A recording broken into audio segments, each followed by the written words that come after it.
It's absolutely not harmless. No drug is harmless. There's a high percentage of the population that treat this type of drug as a soft drug, so to speak, and it's absolutely not true.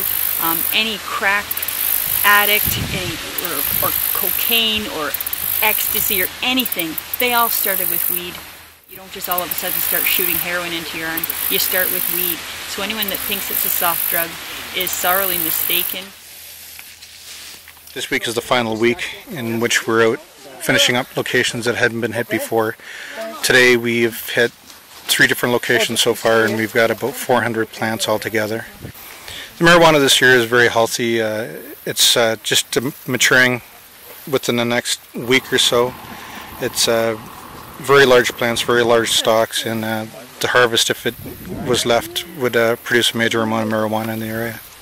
Weather last year was, with the drought, it was not a very good crop for outdoors. It wasn't being tended quite often, so this year it's been able to grow to significant heights. We've removed some that were 6.5 feet, 7 feet tall, some of the plants that we've removed.